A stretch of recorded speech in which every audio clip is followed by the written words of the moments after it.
بسم اللہ الرحمن الرحیم۔ محترم ناظرین و سامعین، السلام علیکم ورحمۃ اللہ وبرکاتہ۔ ہم نے آپ کو یہ پہلے بھی ویڈیو دکھائی تھی کہ جو خیبر ہے یہ کتنا زرخیز اور یہاں پر یہودی قبائل آباد تھے، اور اللہ کے رسول صلی اللہ علیہ وسلم نے صحابہ کرام کی جماعت کے ساتھ جب اس کے اوپر حملہ کیا تھا تو پورا اس کا حال احوال جو ہے وہ ہم پچھلی اپنی ویڈیو میں بتا چکے ہیں۔ تو حضرت علی رضی اللہ عنہ کے ہاتھوں کے اوپر جو خیبر کا قلعہ فتح ہوا تھا، مسلمانوں کے اور یہودیوں کے درمیان یہ جو مارکہ آرائی ہوئی تھی، اس میں تقریباً 10,000 یہودی تھے اور مسلمانوں کی تعداد 1400 یا 1600 تھی، لیکن اس کے باوجود بھی یہودیوں نے شکست کھائی اور اس جنگ میں تقریباً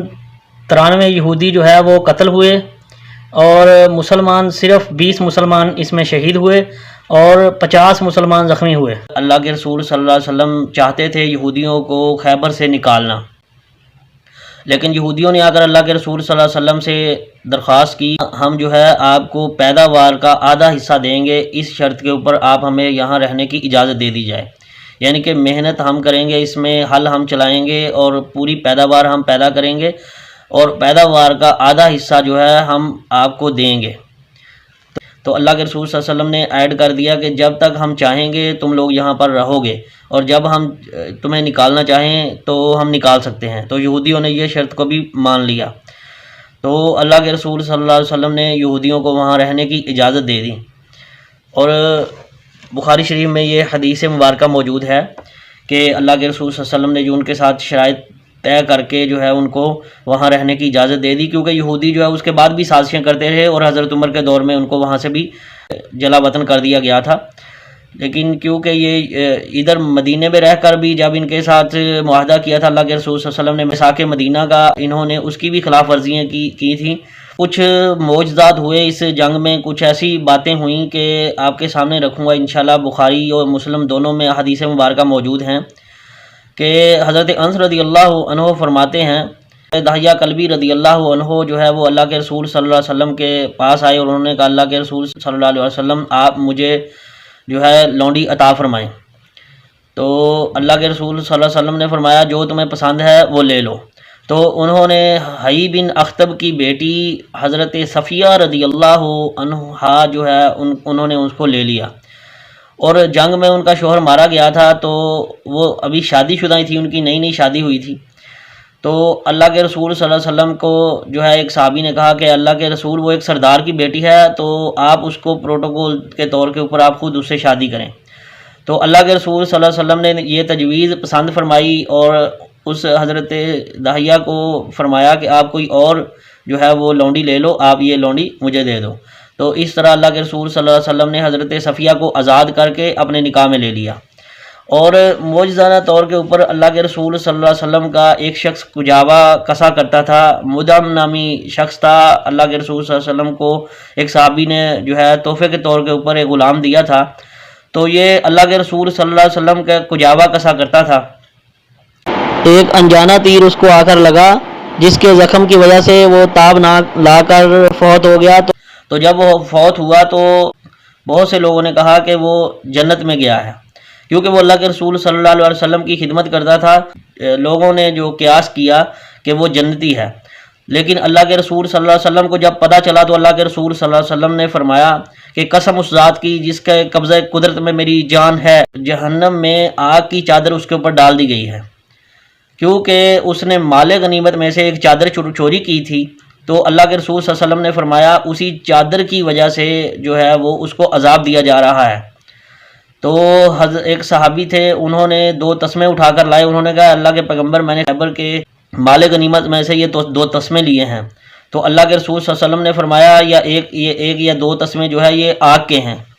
تو اللہ کے رسول صلی اللہ علیہ وسلم نے حضرت بلال رضی اللہ عنہ کو فرمایا کہ اعلان کر دو کہ جنت میں صرف مومن داخل ہوگا۔ ایک اور معجزہ اللہ کے رسول صلی اللہ علیہ وسلم کا یہ ہے کہ اللہ کے رسول صلی اللہ علیہ وسلم کو کیونکہ وحی کے ذریعے جو ہے اللہ وحدہ لا شریک کی طرف سے غیب کی خبروں کے اوپر مطلع کیا جاتا تھا،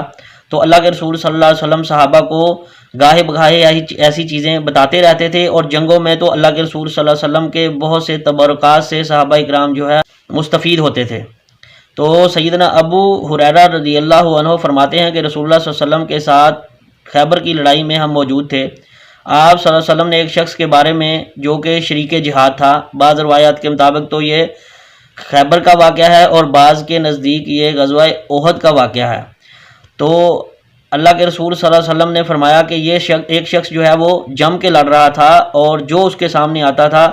وہ اس کو ہلاک کر دیتا تھا۔ اللہ کے رسول صلی اللہ علیہ وسلم نے فرمایا کہ یہ جہنمی ہے۔ تو بعض صحابہ جو ہے وہ اس بات پہ حیران ہوئے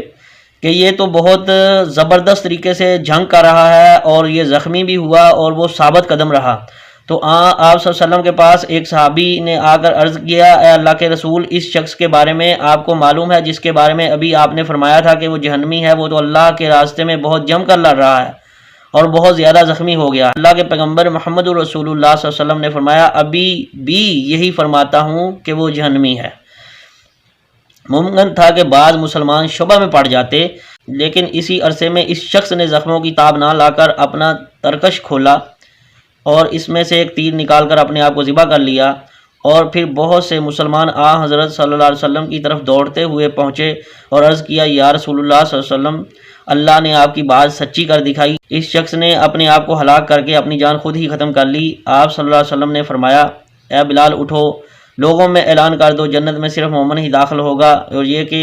اللہ تعالیٰ اس دین کی خدمت و مدد جو ہے بے دین آدمی سے بھی کرا سکتا ہے۔ بخاری میں یہ واقعہ موجود ہے۔ اور ایک اور واقعہ ہوا کہ ایک صحابی حضرت عامر بن اقوا رضی اللہ عنہ جو ہے وہ ان کے بارے میں ایک واقعہ ہے۔ سلمہ بن اقوا رضی اللہ عنہ فرماتے ہیں کہ حضرت عامر بن اقوا رضی اللہ عنہ اپنی ہی تلوار سے شہید ہو گئے، یعنی کہ وہ اس جنگ میں، خیبر کی جنگ میں وہ جنگ کر رہے تھے، تو ان کی تلوار جو ہے اپنے ہی بازو کے اوپر لگ گئی، زخم کی وجہ سے وہ جو ہے وہ شہید ہو گئے۔ تو بہت سے لوگوں نے کہا کہ ان کے اعمال جو ہے وہ برباد ہو گئے۔ تو حضرت سلمہ بن اقوا رضی اللہ عنہ فرماتے ہیں کہ میں رسول اللہ صلی اللہ علیہ وسلم کی خدمت میں حاضر ہوا، تو میں نے اللہ کے رسول صلی اللہ علیہ وسلم کے سامنے یہ معاملہ رکھا کہ اے اللہ کے رسول، آپ پر میرے ماں باپ قربان، میں آپ سے یہ پوچھنا چاہتا ہوں کہ لوگ یہ کہتے ہیں کہ عامر بن اقوا کے جو اعمال ہیں وہ برباد ہو گئے۔ تو اللہ کے رسول صلی اللہ علیہ وسلم نے فرمایا کہ وہ لوگ ایسی بات کرتے ہیں وہ بالکل غلط کرتے ہیں، کیونکہ عامر بن اقوا کو تو دوہرا اجر ملے گا کہ اس نے مشقت بھی اٹھائی، وہ جہاد کرنے والوں میں سے ہے اور وہ شہید ہے، اس کو جو ہے وہ شہادت کا رتبہ ملے گا۔ بخاری میں بھی یہ حدیث موجود ہے۔ ایک اور واقعہ ہوا کہ ایک زینب نامی عورت ہے یہودن، اس نے اللہ کے رسول صلی اللہ علیہ وسلم کو اور صحابہ کرام کی دعوت کی، اور اس نے جو ہے کھانے میں زہر ملا دیا، اور اللہ کے رسول صلی اللہ علیہ وسلم کو بکری کی دستی پسند تھی، تو اس نے اس دستی کو جو زہر لگا دیا زیادہ، اور باقی بھی جو کھانے میں جو بکری کا گوشت تھا اس نے زہر ملا دیا۔ تو حضرت اللہ کے رسول صلی اللہ علیہ وسلم نے بھی کھایا اور صحابہ نے بھی کھایا، ابھی کھا ہی رہے تھے کہ اللہ کے رسول صلی اللہ علیہ وسلم نے منع کر دیا سب کو کہ اسے نہ کھاؤ، اس میں زہر ملا ہوا ہے۔ تو اللہ کے رسول صلی اللہ علیہ وسلم کو بذریعہ وحی یہ بات کا پتہ چل گیا کہ اس کھانے میں زہر ہے، لیکن اس وقت تک کچھ لوگوں نے کھا لیا تھا۔ حضرت بشر بن بارا رضی اللہ عنہ جو ہے وہ اس سے کھانے سے شہید ہو گئے تھے۔ تو اللہ کے رسول صلی اللہ علیہ وسلم نے اس یہودن کو بلایا اور پوچھا یہ ہمیں زہر کیوں دیا؟ تو اس نے کہا کہ میں نے یہ سوچا کہ اگر آپ اللہ کے پیغمبر ہوں گے تو اس زہر سے ہلاک نہیں ہوں گے، اور اگر آپ بادشاہ ہیں تو آپ سے ہم لوگوں کو نجات مل جائے گی، کیونکہ ایک صحابی جو ہے اس کے کھانے سے شہید ہو گئے تھے۔ تو اللہ کے رسول صلی اللہ علیہ وسلم نے اس کے قصاص میں اس کو قتل کرنے کا حکم دیا اور اس کو قتل کروا دیا۔ اور اس طرح جو ہے وہ خیبر میں غیر معمولی واقعات جو پیش آئے اس کے بارے میں ہم نے آپ کو آگاہ کیا، اور انشاءاللہ اگلی ویڈیو میں ہم آپ اللہ کے رسول صلی اللہ علیہ وسلم نے جن چیزوں کے بارے میں حکم دیا تھا کہ یہ چیزیں اسلام میں حرام ہو گئی ہیں، ہم اس کے بارے میں اگلی ویڈیو میں آپ کو تفصیل سے انشاءاللہ بتائیں گے۔